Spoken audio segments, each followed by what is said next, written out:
Arkansas Razorbacks, Pig Suey. Last year in the SEC West, everybody wanted to talk about Cam Newton and Auburn and Alabama. And look who snuck into a BCS bowl game to the Sugar Bowl, Arkansas, 10-3.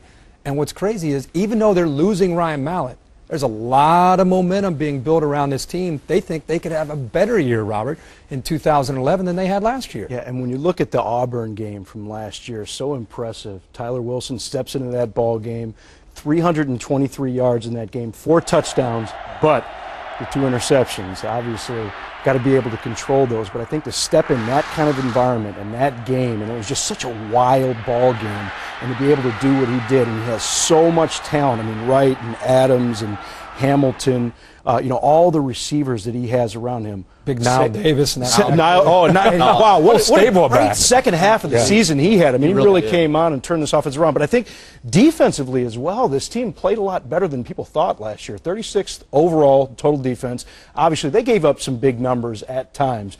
But I think with 8 starters back defensively, this is a team always concerned once again when there aren't a whole lot of offensive linemen back, just a couple of those guys back.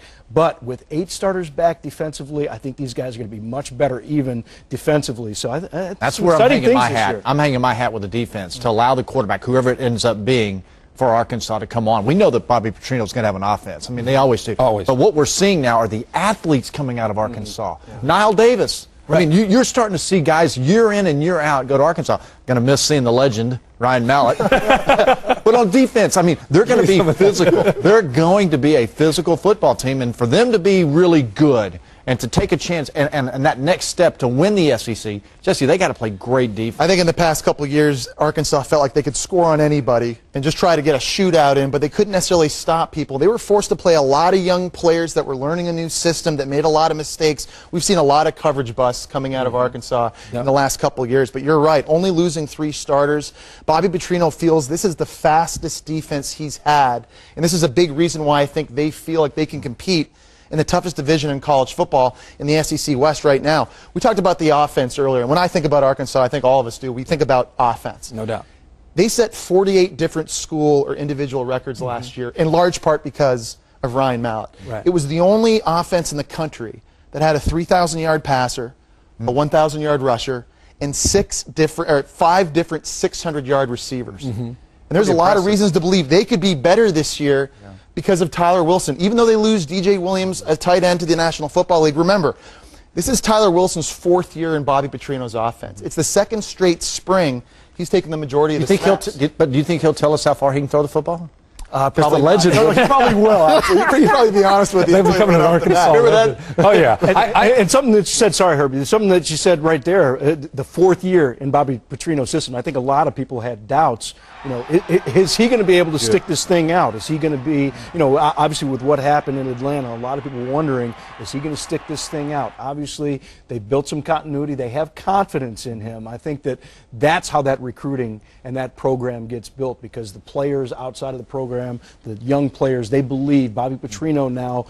He signed a big extension. Set it up. He just signed a big extension, I think a 7-year extension. He's going to be there for a while, you're right, and that's going to really build that foundation for that program. I go back to the Tyler Wilson game against Auburn, and I think a lot of us watched that game and thought, oh boy, now they're in trouble. You know, Mallett's down. What are they going to do with this backup?